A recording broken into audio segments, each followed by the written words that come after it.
IST Sport. Mesdames et messieurs, bonjour, salut les amis, j'espère que vous allez bien. Bienvenue à la chaîne Ibra Show TV, IST Sport, tout simplement pour parler de l'Euro 2020 en fait, surtout des huitièmes de finale. Donc on a vu maintenant tous les qualifiés en huitième et on va essayer tout simplement d'analyser un petit peu quelques équipes qui sont franchement forts et qui ont montré pas mal de belles choses pendant la phase de groupe. Et surtout, on va donner tout simplement mes pronostics et on va voir si mes pronostics, est-ce que ça vous dit quelque chose? Est-ce que c'est les mêmes que les vôtres? Et on va comparer et on va voir qui y aura raison plus tard. Donc, je vais vous donner mes pronostics tout simplement de tous les huitièmes, tout simplement, et de ce qui va se passer et les équipes qui vont arriver en quart de finale. Et pourquoi pas, on peut aller même plus loin, d'arriver jusqu'en demi-finale et pourquoi pas la finale. Donc tout d'abord, pour ceux qui n'ont pas ou ils ont oublié de suivre ce qui s'est passé, maintenant on sait très bien qu'il y a les huitièmes de finale qui vont commencer à se jouer aujourd'hui même.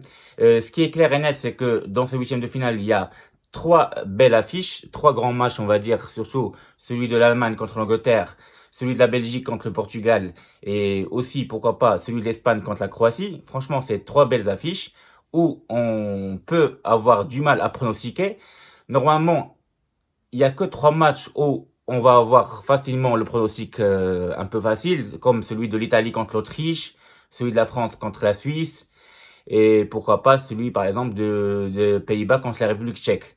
Mais pour les autres matchs, pour moi, on va avoir du mal à un petit peu pronostiquer parce que c'est pas très facile à faire. Mais on va essayer de le faire quand même, donc restez avec moi pour suivre ces pronostics. On va commencer tout d'abord par le groupe, donc du droite, où il y a la Belgique contre le Portugal. Donc ce match-là, franchement, il est très difficile. Le Portugal, on les voit bien, franchement, avec leurs meilleurs joueurs, que ce soit Cristiano Ronaldo, Bernardo Silva, Renato Sanchez. Franchement, ils ont des très bons joueurs qui ont montré des belles choses en phase de groupe. Surtout qu'ils ont joué dans un groupe qui était difficile, le groupe de la mort. Dès le début, il y avait l'Allemagne, la France, etc. Et il y avait l'Autriche aussi, qu'ils ont battu 3-0. Certes, ils ont perdu contre l'Allemagne 4-2. Mais contre la France, ils ont montré qu'ils sont là, qu'ils sont présents. Et ils ont réussi à faire un match nul de partout. Donc, le Portugal, pour moi, est-ce qu'elle va réussir à battre la Belgique? Pour moi, attention, la Belgique, malgré qu'elle n'a pas fait des grands matchs, mais elle est là, elle est présente. Elle a des très grands joueurs comme De Bruyne, Lukaku devant et tout ça, et qui savent jouer ensemble et qui sont arrivés en demi-finale de la dernière Coupe du Monde en 2018. Donc pour moi, la Belgique, normalement, elle doit aller un petit peu plus loin cette année-là. Donc pour moi, dans ce match-là, je pronostique plus une victoire de la Belgique, genre 2-1, par exemple, pour la Belgique. Après, il y a l'Italie contre la Suisse. L'Italie contre la Suisse, l'Italie contre l'Autriche. L'Italie contre l'Autriche, pour moi, il n'y a pas photo. Je pense que tout le monde regarde comme moi que l'Italie a fait un sans faute, 3 victoires d'affilée, 9 points. Ils ont même massacré la Suisse 3-0. Et là, ils rencontrent l'Autriche. Ils vont jouer à Wembley, en Angleterre. Et l'Italie, elle a une très très belle équipe, sachant qu'ils n'ont pas perdu un match pendant 30 matchs d'affilée. C'est presque un record. Donc 30 matchs sans défaite. Avec plus que 26 victoires, je pense. Et franchement, c'est une très belle équipe, l'Italie. Et moi, je les vois battre l'Autriche facilement, genre 3-1, un truc comme ça. Ou même 3-0, pourquoi pas. Donc, pour moi, l'Italie va passer sans problème. France-Suisse, ce match-là, pareil, pour moi, il y a pas photo. Je pense que la France va gagner pareil, comme l'Italie contre l'Autriche, avec une victoire cinglante, genre 3-1 ou 4-1 pour la France. Parce qu'on a vu que la France, c'est vrai qu'elle a eu du mal contre l'Allemagne parce qu'ils ont marqué un but contre 5 ans. Contre la Hongrie, ils ont eu du mal parce que il y avait 65 000 supporters de la Hongrie et il faisait chaud, la chaleur et tout ça. Mais contre le Portugal, on a vu que si Deschamps joue avec la même équipe que la deuxième période, en rentrant Coman, en mettant Griezmann au meneur de jeu, Coman à droite, Mbappé à gauche et Benzema devant, et juste derrière Griezmann, il y a Pogba et Kanté. Là, on a la meilleure équipe qu'on peut avoir avec la France. Et franchement, c'est une équipe qui est très très difficile à battre. Et donc, je pense pas que les Suisses peuvent battre la France avec seulement Shaqiri comme homme fort et le gardien aussi. Donc moi, je dirais la France qui va gagner. Donc facilement 3-1 ou 4-1 ou même 3-0. Un grand score tout simplement. Donc pour l'instant, je dis Belgique, Italie, France. Et le match entre l'Espagne et la Croatie, qui est un peu difficile parce qu'on savait que la Croatie a été finaliste la dernière Coupe du Monde en 2018. Dans le premier match, ils ont joué contre l'Angleterre et c'était le remake de la demi-finale de la Coupe du Monde, justement.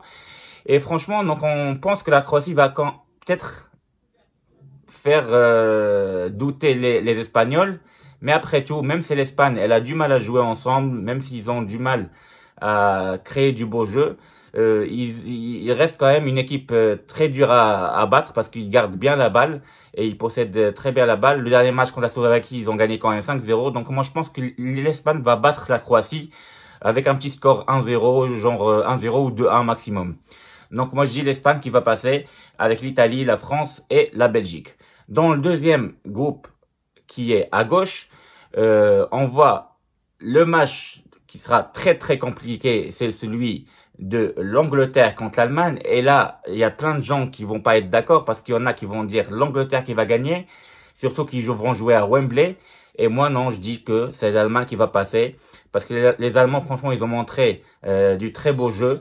Même contre la France, ils ont bien joué. C'est vrai qu'ils ont eu des contre-attaques où c'était chaud, mais ils ont pris après tout un but contre leur camp. Contre le Portugal, ils ont dominé, ils ont gagné 4-2.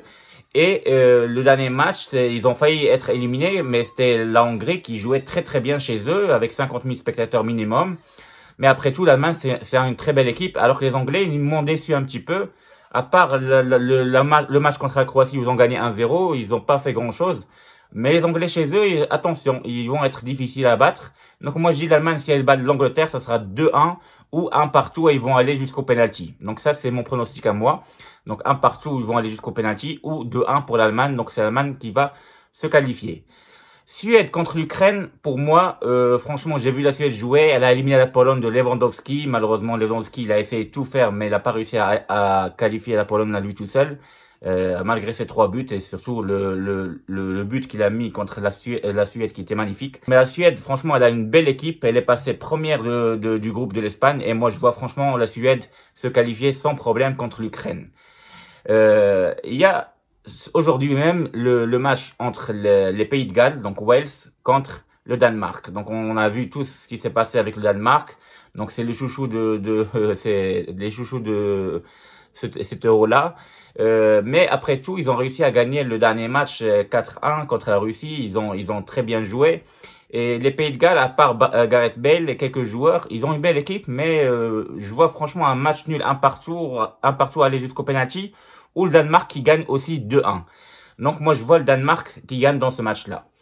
Et pour parler du dernier match entre les Pays-Bas et la République tchèque, c'est vrai que ça va être un très grand match et ça va être difficile parce que la République tchèque ils jouent très très bien, mais je pense après tout les Pays-Bas ils vont gagner 2-1 ou 3-1 pour les Pays-Bas. Voilà, donc je vous ai donné tous mes pronostics.